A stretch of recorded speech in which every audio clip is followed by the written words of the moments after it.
Bom dia, igreja. Bom estar novamente com vocês. Nós optamos com o presbitério fazermos o advento. O advento é aquele que há de vir, né? É algo que está por vir, então é a preparação para algo que está vindo, ou o verão, né? Então nós estamos nos preparando para o Natal, ainda que a data ela seja algo de contradição, a data em si, porém o evento do Natal significa que ele é real. Ele é real, é verdadeiro, ele é histórico, então ele faz todo sentido e nós decidimos então preparar o advento. As pregações seguintes de hoje, dia 8, 15 e 22, são relacionadas à preparação do Natal. A noite tem a ver com os temas, mas são mais temáticas, né, como o amor hoje à noite e outros temas ao longo dos próximos domingos. Mas de hoje nós vamos falar sobre a promessa primordial. Nós já falamos que o Evangelho são boas novas, são boas notícias. Deus é o Evangelho, Jesus é o Evangelho, Ele é a corporificação, ou é, né, do Evangelho, né? Então hoje nós vamos falar um pouquinho sobre isso, mas abra seu coração, que seja um tempo oportuno. Natal é época de alegria. Aliás, todo o tempo da presença de Deus nós vivemos a presença é tempo de alegria, de satisfação e gratidão em Ele. Vamos orar. Senhor, nós te louvamos por essa manhã, te louvamos pela oportunidade de estarmos aqui. Muito obrigado, Senhor, porque o Senhor nos conduziu a este lugar, nos reuniu como povo do Senhor. Ó Deus, nós estamos aqui para te cultuar, e nós te cultuamos, entendemos que, ó Deus, abrindo a tua palavra, ó Deus, te adorando, lendo sobre o Senhor, pregando sobre o Senhor, sobre a tua obra, ó Deus, teu plano, a redenção que é em Cristo Jesus, e nós te louvamos, somos gratos. Então alimenta-nos, ó Deus, nesta manhã. Ó Deus, renova as nossas convicções, renova a nossa fé em Ti. Nós oramos assim em nome de Jesus. Amém. Abra a sua Bíblia em Gênesis, capítulo 3.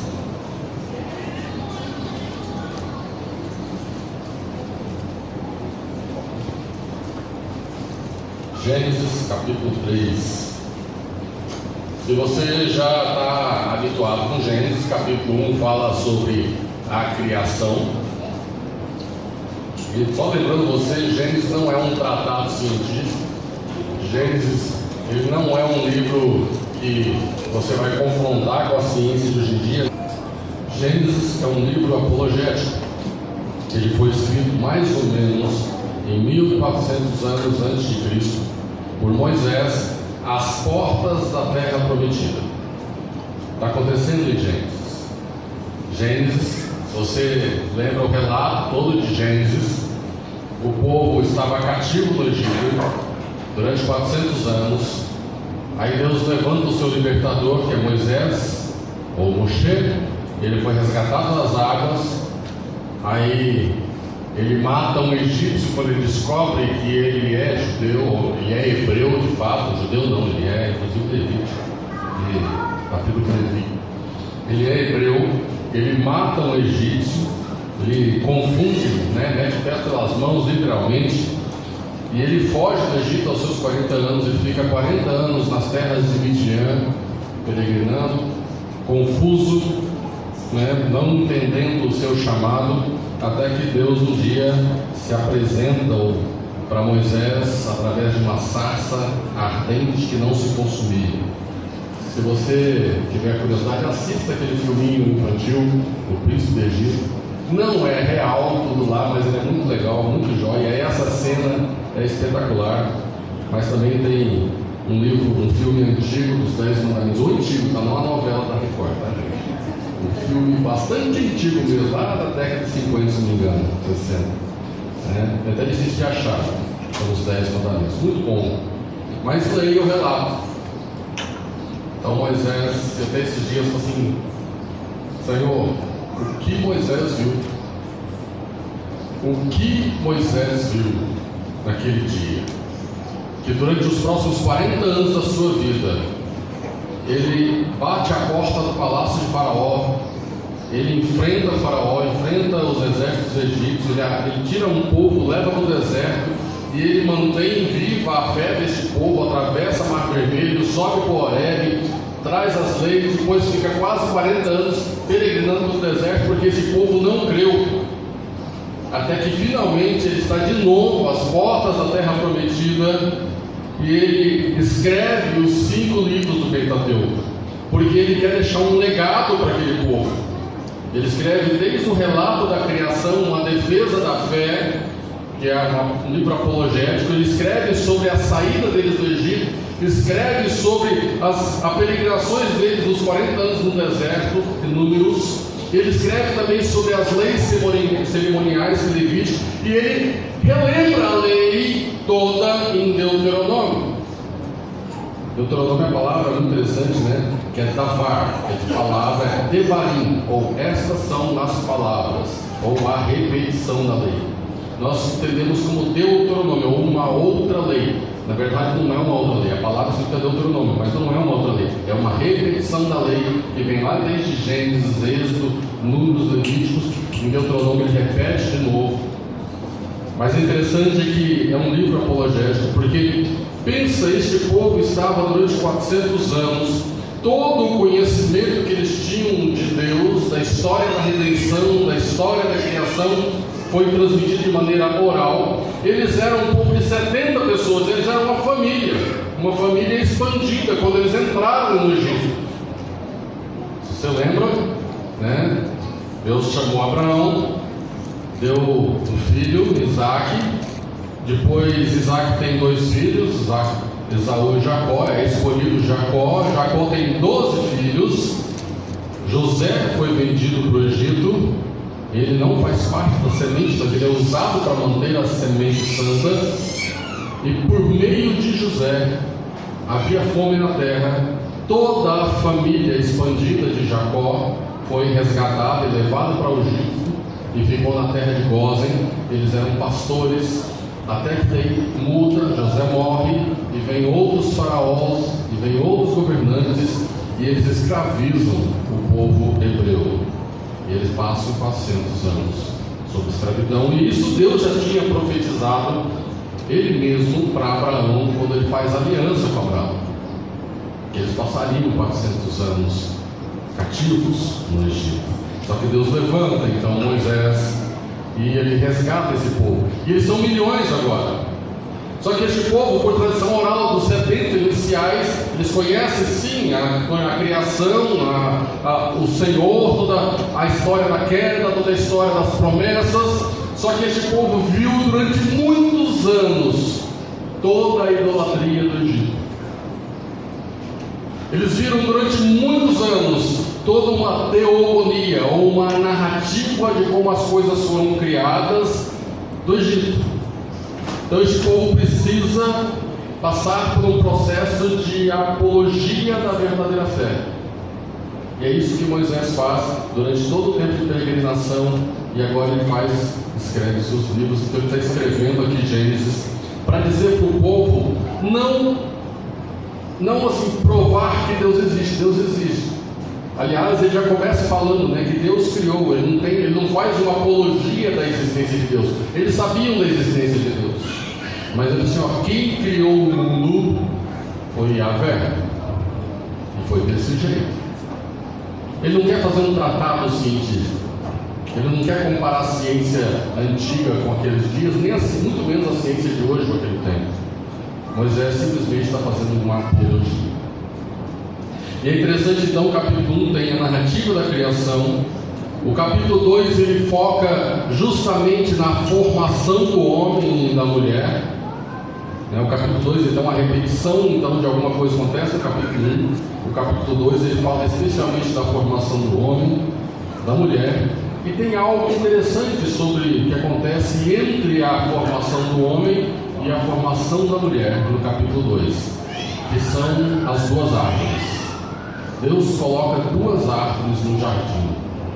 Uma é a árvore da vida, e a outra é a árvore do conhecimento do bem e do mal. Deus tem razões que a gente desconhece. Inclusive tem um versículo muito interessante de Deuteronômio 29, né, pastor? Que as coisas reveladas nos pertencem, mas as coisas não reveladas pertencem ao Senhor. Os motivos pelos quais Deus faz certas coisas nos escapam. Aí Deus forma a mulher. Se você parar e pensar na cronologia desse pequeno relato, coube a Adão contar para sua mulher por que aquelas duas árvores estavam ali e qual que era a relação deles com aquelas duas árvores, assim como com todo o jardim. Eles tinham uma missão de estar ali. Adão era o sacerdote e rei, por assim dizer, do jardim. Ele é aquele que cultivava e guardava o jardim. Essas eram as suas atribuições ali. Ele, junto com sua esposa, Eva, que depois o seu nome vem depois disso, inclusive, ele era o guardador. Porém, no capítulo 3 acontece um acidente de percurso. Não sabemos se Adão não guardou direito o jardim, se ele não cultivou direito Eva, porque Eva tem respostas que não estão na orientação inicial de Deus, e entra esse animal, ou entra esse ser do jardim, e causa uma confusão sobre a qual nós estamos até hoje. Então é isso que eu quero ler com você. Capítulo 3 de Gênesis diz assim. A minha versão é a Almeida Revista Atualizada, mas você consegue acompanhar na sua aí. Mas a serpente, mais sagaz que todos os animais selváticos que o Senhor Deus tinha feito, disse à mulher: é assim que Deus disse: não comereis de toda a árvore do jardim? Respondeu-lhe a mulher: do fruto das árvores do jardim podemos comer, mas do fruto da árvore que está no meio do jardim, disse Deus, dele não comereis, nem tocareis nele, para que não morrais. Então a serpente disse à mulher: é certo que não morrereis, porque Deus sabe que no dia em que dele comerdes, se vos abrirão os olhos, e como Deus, sereis conhecedores do bem e do mal. Vendo a mulher que a árvore era boa para se comer, agradável aos olhos e árvore desejável para dar entendimento, tomou-lhe do fruto, e comeu, e deu também ao seu marido, e ele comeu. Abriram-se então os olhos de ambos, e percebendo que estavam nus, coseram folhas de figueira e fizeram cintas para si. Quando ouviram a voz do Senhor Deus, que andava no meio do jardim, que andava no jardim pela viração do dia, esconderam-se da presença do Senhor Deus, o homem e sua mulher, por entre as árvores do jardim. E chamou o Senhor Deus ao homem e lhe perguntou: onde estás? Ele respondeu: ouvi tua voz no jardim, e porque estava nu, tive medo e me escondi. Perguntou-lhe Deus: quem te fez saber que estavas nu? Comeste da árvore que te ordenei que não comesses? Então disse o homem: a mulher que me deste por esposa, ela me deu da árvore e eu comi. Disse o Senhor Deus à mulher: que é isso que fizeste? Respondeu a mulher: a serpente me enganou, eu comi. Então o Senhor Deus disse à serpente: visto que isso fizeste, maldita és entre todos os animais domésticos e o és entre todos os animais selváticos. Rastejarás sobre o teu ventre e comerás pó todos os dias da tua vida. Porém, inimizade entre ti e a mulher, entre a tua descendência e o seu descendente, este te ferirá a cabeça e tu lhe ferirás o calcanhar. E a mulher disse: multiplicarei sobremodo os sofrimentos da tua gravidez, em meio de dores darás à luz filhos, e o teu desejo será para o teu marido, e ele te governará.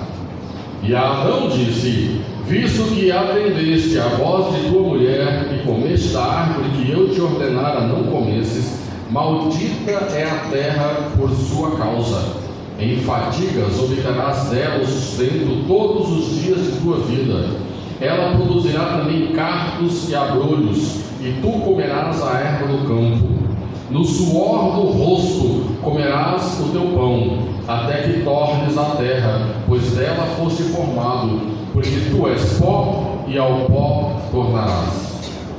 E deu ao homem o nome de Eva, a sua mulher, por ser a mãe de todos os seres humanos.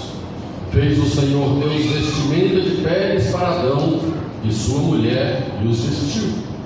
Então disse o Senhor Deus: eis que o homem se tornou como um de nós, conhecedor do bem e do mal, assim que não estenda a mão e tome também da árvore da vida, e coma e viva eternamente. O Senhor Deus por isso lançou fora do jardim, a fim de lavrar a terra de que fora tomado. E expulso o homem, colocou querubins ao oriente do jardim do Éden, e o refugir de uma espada que se revolvia, para guardar o caminho da árvore da vida.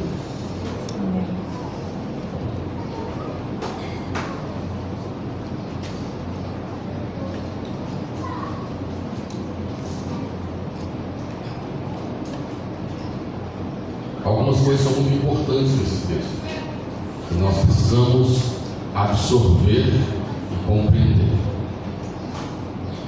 É muito interessante, se você pegar o relato anterior, você pode depreender algumas coisas como essa, né? Que Adão foi criado e recebeu todo o seu projeto de vida, foi colocado todo o jardim, inclusive as duas árvores, e Eva foi criada. Eva não é menos importante porque ela foi criada depois, mas fazia parte da missão, projeto de vida de Adão, ele ser como o cultivador e guardador da criação que Deus lhe dera. Adão era a coroa da criação. Algo saiu errado aqui, algo ficou para trás ou veio em excesso. Porque Deus fala para Adão: mas da árvore do conhecimento, versículo 17, capítulo 2, da árvore do conhecimento do bem e do mal não comerás, porque no dia em que dela comerdes, certamente morrerás. Mas Eva, ela responde para a serpente: mas do fruto da árvore que está no meio do jardim, disse Deus, dele não comereis, nem tocareis nele, para que não morrais. Teologia é importante. Teologia é essencial. Então, a compreensão correta do texto e da revelação de Deus, ela é importante. Eva não compreendia algo daquilo que foi revelado a Adão por Deus.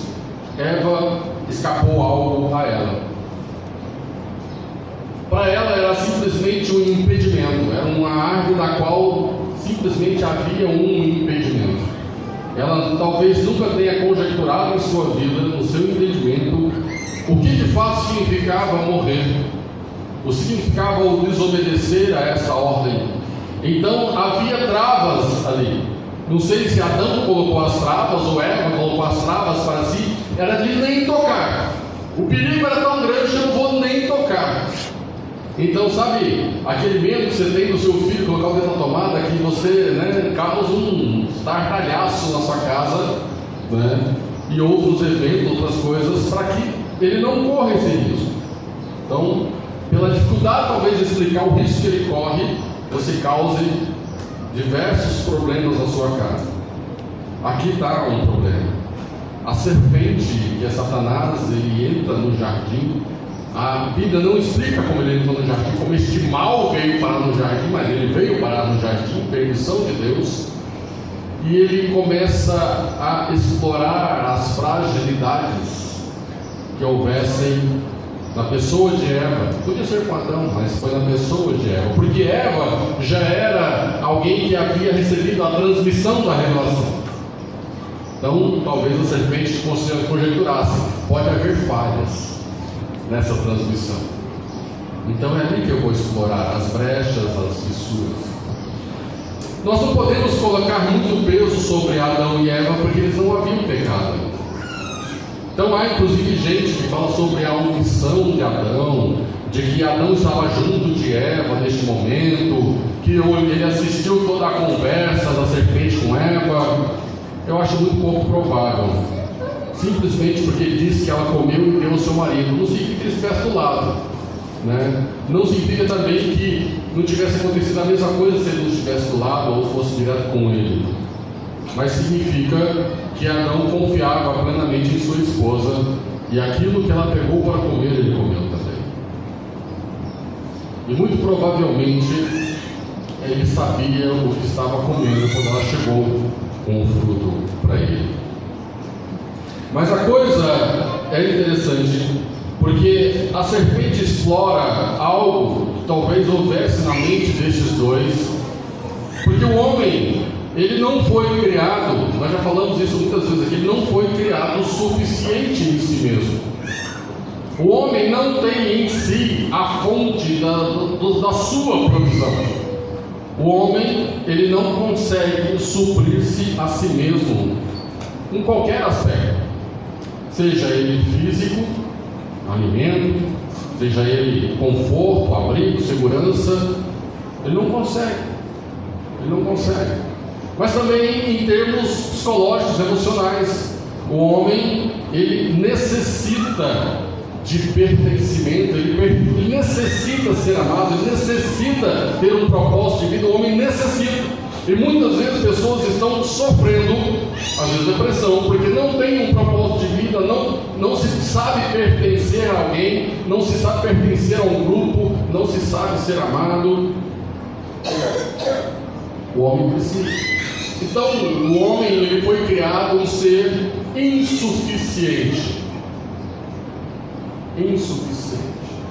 Só que é muito interessante, para e pensa a respeito dessa palavra insuficiência, né? Você quase que automaticamente, já para o marido principalmente, a esposa, essa palavra já o joga lá para a despensa da sua casa. Você já olha para a despensa da sua casa, seja ele um armário, seja ele um cômodo, seja ele uma gaveta, o que for. Você já olha para lá e fala: nossa, a caixa de leite está acabando, a lata de leite também está acabando, o arroz, eu acho que dá para mais uma refeição, tem que comprar mais, o feijão. Você pensa em suficiência nesses termos. O homem também já olha e já pensa na conta bancária: puxa vida, hoje é dia 1º, vou receber dia 5 ou dia 10, o dinheiro já foi. Não tem suficiente, né? Não tem gasolina suficiente para a semana, não tem. Nós pensamos em suficiência nesses aspectos. Então nós achamos que a insuficiência é algo muito ruim, muito negativo. Ela é perniciosa. Então nós vivemos a vida de uma maneira que buscamos, de maneira translocada, contornar a sua insuficiência.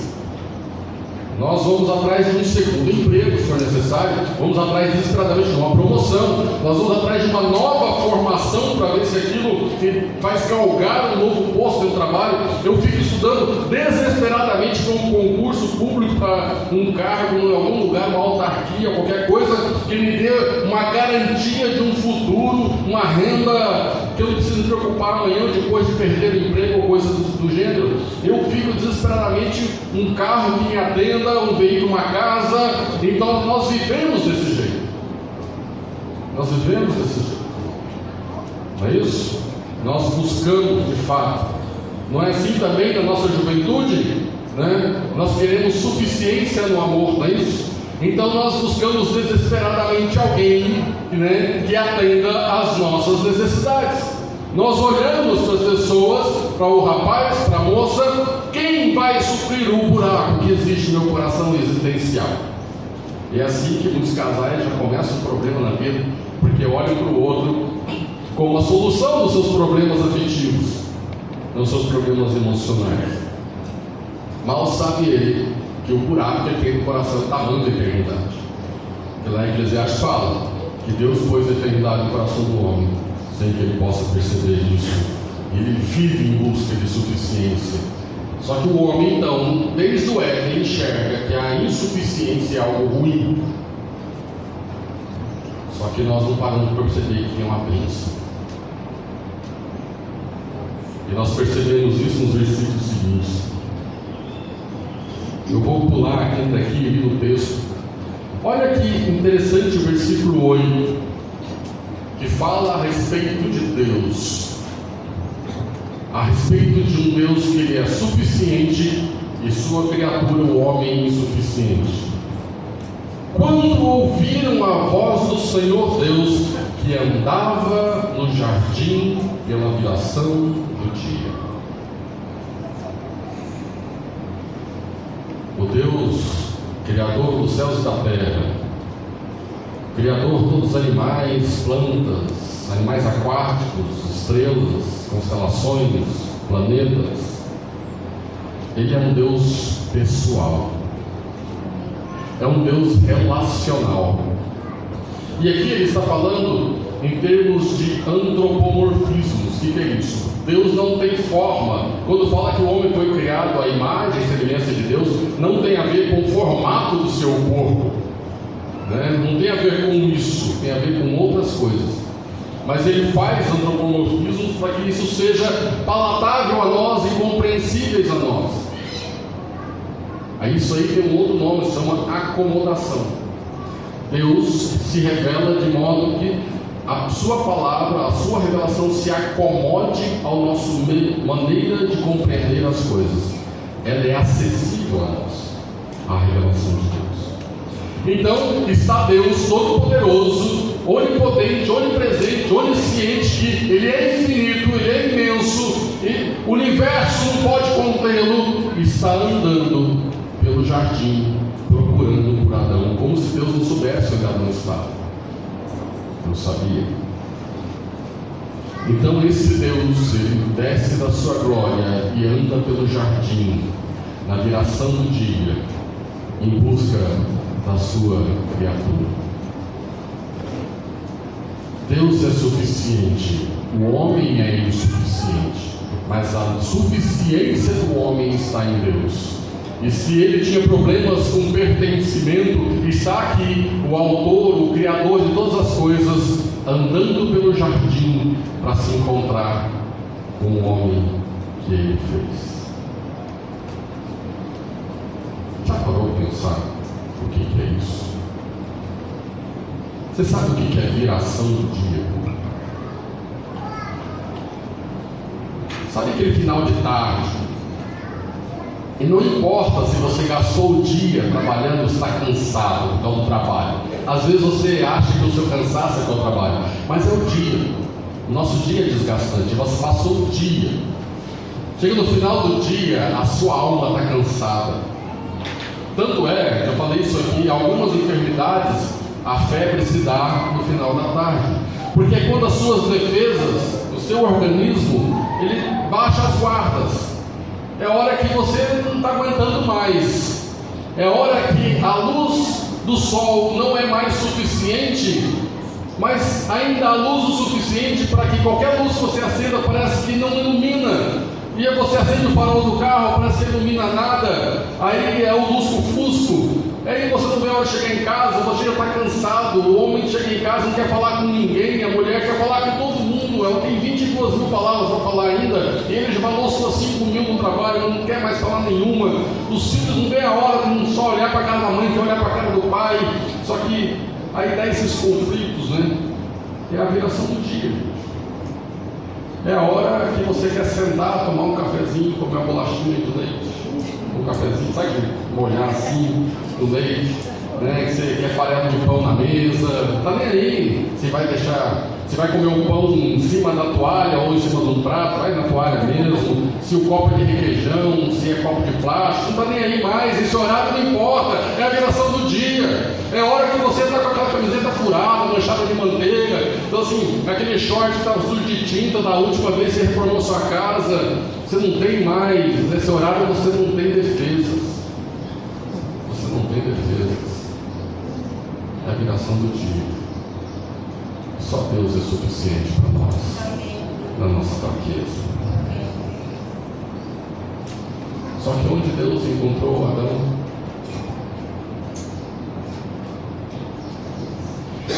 Eva, ela não entendeu que a sua insuficiência suficiência era uma bênção.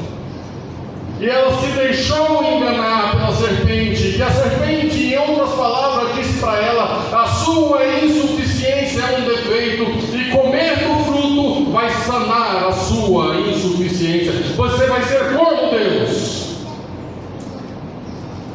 Nós queremos isso.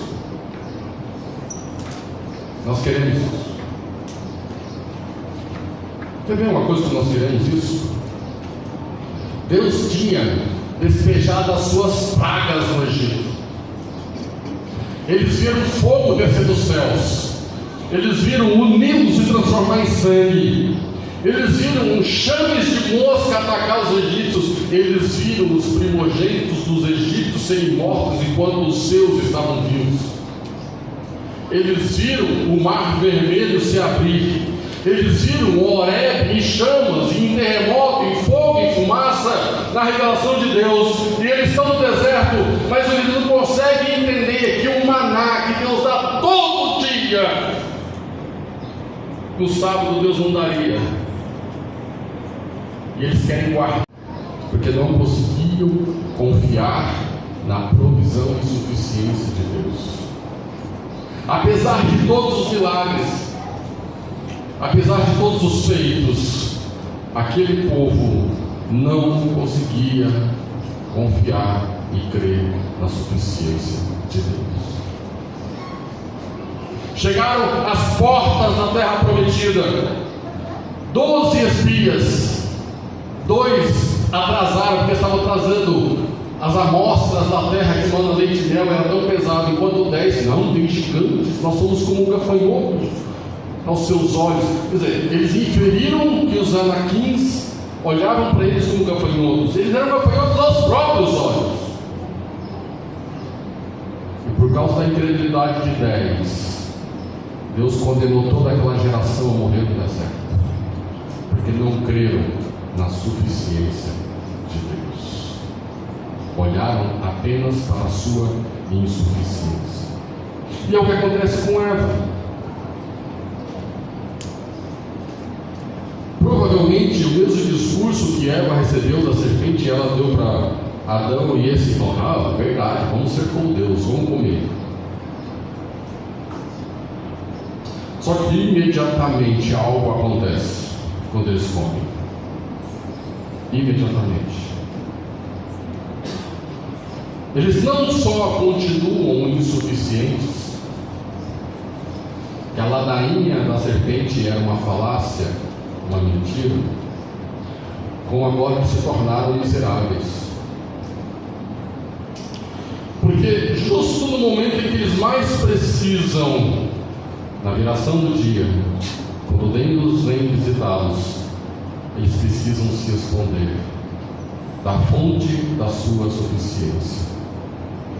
Eles precisam fugir. Eles precisam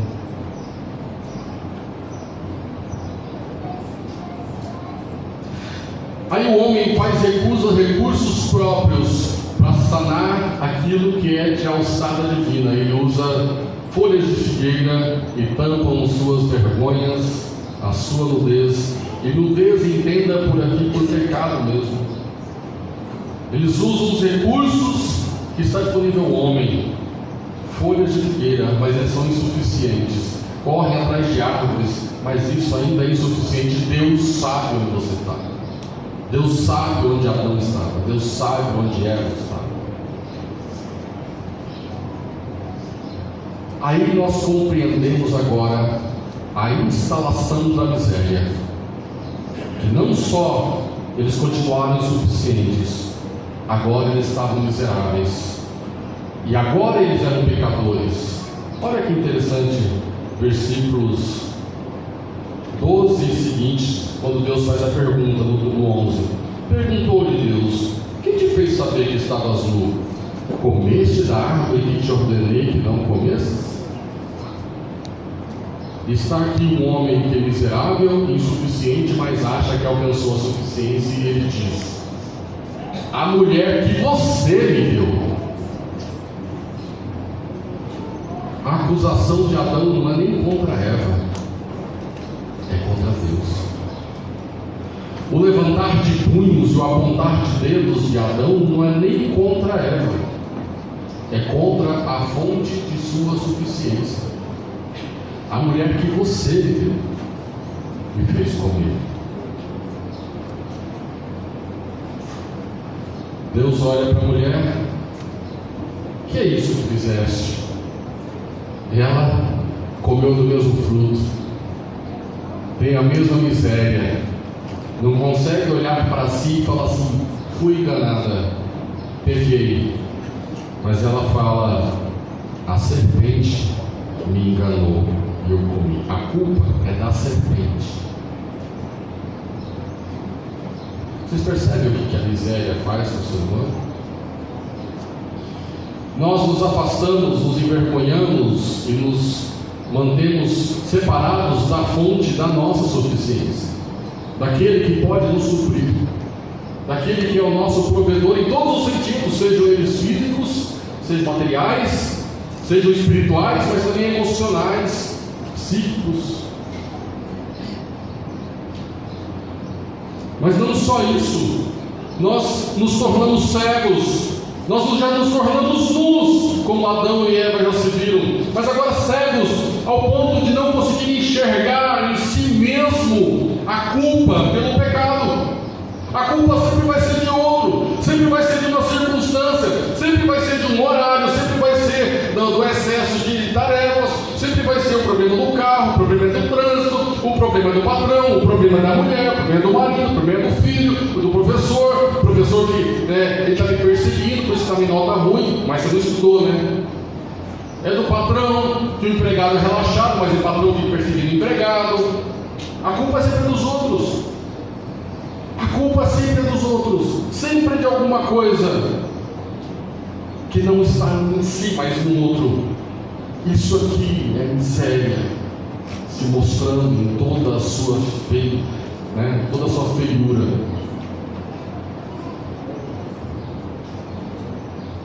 Só que nós estamos pensando em advento, né? Mas tá, só coisa ruim, né? Estamos falando de advento. Aí nós temos um Deus que Ele é maravilhoso, Ele é misericordioso. Amém. E entre os seus atributos está a misericórdia, a graça, o amor, mas também Ele é justo. Aí Ele chega e fala, Ele condena a serpente, mas Ele fala algo que Ele é crucial, e é a mãe de todas as promessas que a Bíblia te dá. Todas as promessas na Bíblia têm uma mãe.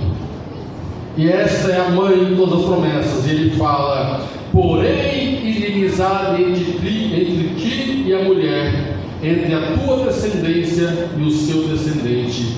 Este te ferirá a cabeça, ou o descendente da mulher te ferirá a cabeça, e tu, a serpente, te ferirás o calcanhar. Aqui Moisés coloca o que os teólogos chamam de proto-evangelho. É o pré-evangelho. É o evangelho esboçado, é o rascunho do evangelho, é o proto-evangelho, é a inimizade entre a serpente e a semente da mulher.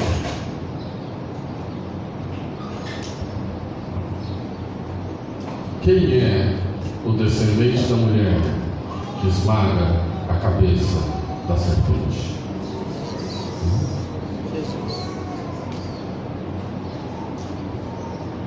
Essa guerra, essa briga entre descendências, ela você vai perceber durante todo o Antigo Testamento. E ela fica visível e palpável entre os filhos da descendência de Sete e os da descendência de Caim. E toda essa, entre a santa semente, ou o povo que carrega a santa semente, que é o povo escolhido de Deus, o eleito de Deus, e o povo não eleito. Existe essa guerra.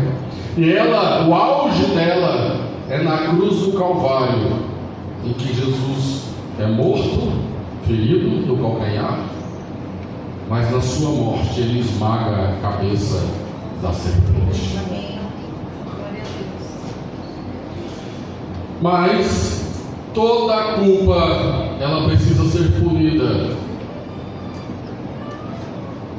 Todo pecado tem consequência. Todo erro, ele vai receber castigo. Disso você não escapa.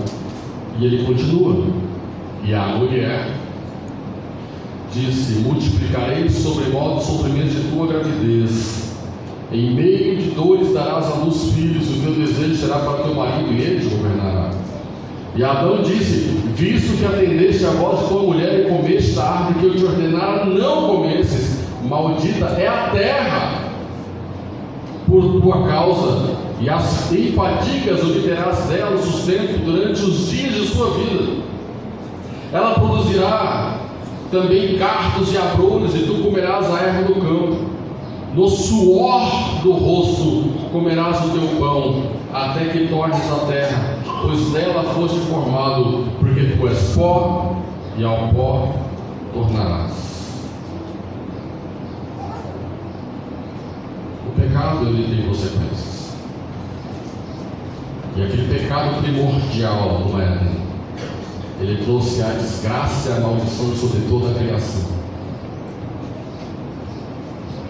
Tem irmãos aqui que são agricultores. Eles sabem com que dor que é tirar o fruto da terra. Né? Nós vamos no mercado, tem pacote de arroz. A gente imagina, tem gente aí, que árvore que dá um pacote de 5 quilos, né? Você vai lá, aqueles frutos lindos, né? A que pena foi produzido aquele fruto. Você já plantou uma árvore da semente na sua casa? Uns frutinhos mirradinhos, uns limãozinhos enferrujados, né? Dá uma ou outra manga, dá um ou outro abacate, não é assim? Demora, dá um quiabo duro, né? Dá aquele pimentão retorcido assim, né? Não é assim? Não é assim? Não é sobre muita ciência, por assim dizer, que daí melhorar as produções. Isso é maldição por causa do pecado de Adão. E aqui, só que começa um fio, uma luz de esperança, porque Adão dá um nome para sua esposa, e ela se chama Eva agora, que é a mãe de todos os seres humanos. Aliás, Eva significa doadora de vida, porque Adão entendeu o que Deus falou a respeito da serpente e a descendência de Eva, que a descendência de Eva iria esmagar a cabeça da serpente. E Adão, entendendo que a teologia que havia nisso, dá nome de doadora de vida, porque é dela que vai vir aquele que irá pisar a cabeça da serpente. Mas olha que maravilha que Deus faz, porque é através de Eva que entra o pecado ali, mas também é através de Eva que virá o Redentor.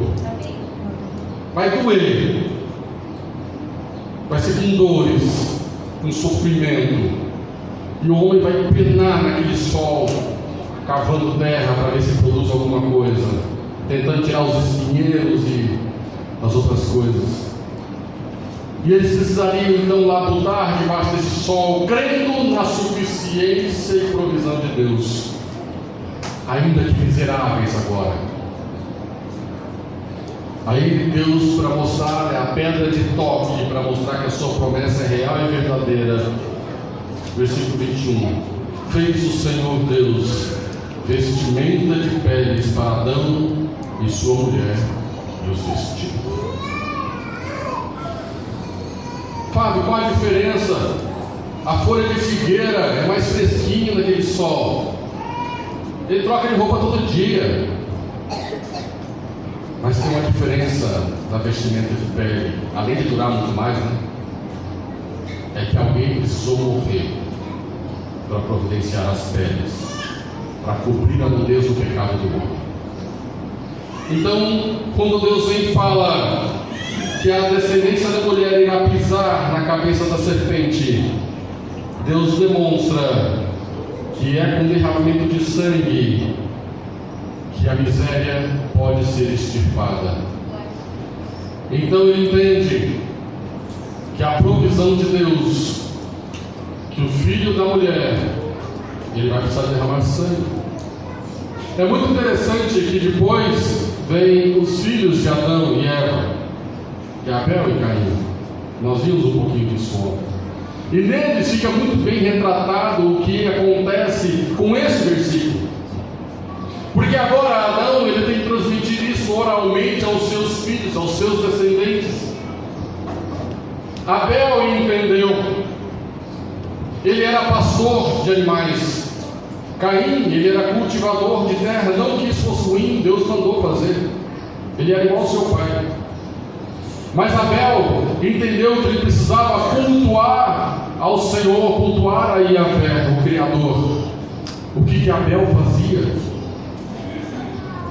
Ele sacrificava animais no seu culto a Deus. Porque Abel entendeu a respeito de que precisava haver derramamento de sangue para cobrir o pecado que entrou através de seus pais. Caim não tinha entendido.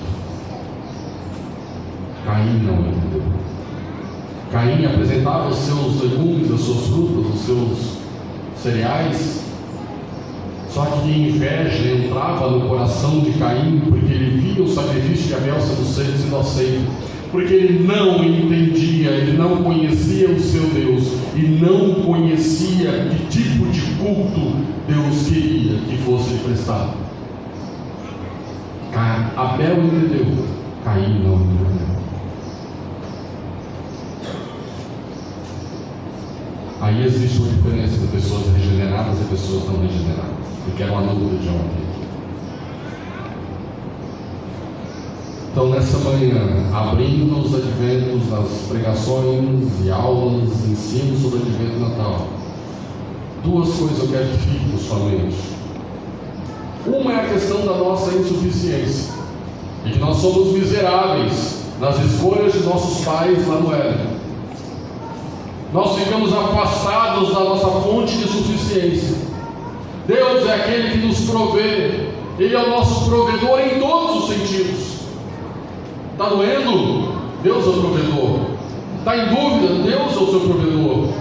Está faltando? Deus é o seu provedor. Porque talvez você não tenha compreendido ainda que não é o excesso que diz que está sendo provido, mas é o suficiente. É o suficiente. Mas também quero que você entenda que para cobrir a vergonha do seu pecado e suprir a sua miséria, se cobre apenas com sangue. O sangue inocente. O sangue do Filho de Deus. Se você não confessar, crer no seu coração de fato e confessar que Jesus, ele é o Filho de Deus, ele é o Cordeiro de Deus que tira o pecado do mundo, que foi morto por você naquela cruz do Calvário, derramou o seu sangue para que o seu pecado fosse coberto e a sua miséria na separação de Deus fosse suprida, fosse anulada. Você não tem comunhão com Deus. Você continua tapando as suas vergonhas com folhas de figueira e tentando se esconder atrás de árvore enquanto Deus te procura.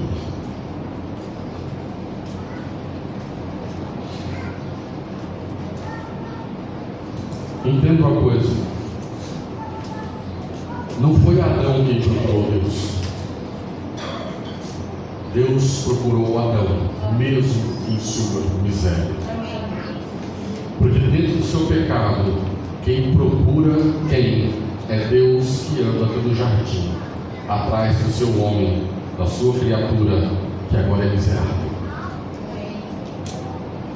Os atos são de Deus, as escolhas são de Deus, a ação é de Deus, a salvação é monergística, ou seja, é só por Deus. E Deus mesmo fala: a Deus pertence a salvação. Não tem folha de figueira que você possa tentar colocar em volta para tampar a sua vergonha. É interessante que em Jeremias ele fala: 2 vales cometeu o meu povo. É um exemplo do que está acontecendo aqui. 2 vales cometeu o meu povo. A mim me deixaram o manancial de águas vivas e cavaram para si cisternas furadas que não retêm suas águas. Nós somos como estes. Nós abandonamos o Senhor no Éden, que é a nossa fonte de provisão, e tentamos cavar para nós provisão daquilo que não supre nada. Os seus bens, os seus amores, as suas paixões, o seu divertimento, nada vai suprir, a não ser cavar cada vez maior o buraco que há na sua alma. Enquanto você não olhar para o Senhor como o provedor, a suficiência da sua vida. Amém? Então, só que nós vamos ver isso quando Deus manda o Verbo encarnado. Quando o próprio Deus se encarna como homem, Ele habita entre nós. Assim como Ele fez e andou no jardim, Deus vem e anda entre nós e habita entre nós. Ele é o Deus Emanuel, Deus conosco. Amém? Vamos orar? Senhor, louvado seja o teu santo nome. Muito obrigado, Senhor Deus, pelo relato da criação, mas também pelo relato da queda. Porque Tu és Deus relacional, Tu és o Deus que ama, Tu és o Deus que supre, Tu és o Deus que vem, Tu és o Deus que procura, Tu és, como diz o autor, o cão de caça do céu, que não se cansa até alcançar a sua presa, que somos nós, os Seus homens, as Suas criaturas. Senhor, ó Deus, que nós possamos nos render à Tua graça, possamos nos render à Tua misericórdia, ao Teu amor, e deixar que o Senhor nos cubra. Ó Deus, Pai, que o Senhor nos tape o nosso pecado com o sangue de Cristo na cruz do Calvário, e sejamos supridos em toda a nossa insuficiência, mas também sanada a fonte da nossa miséria. Nós oramos assim, agradecidos em nome de Jesus. Amém.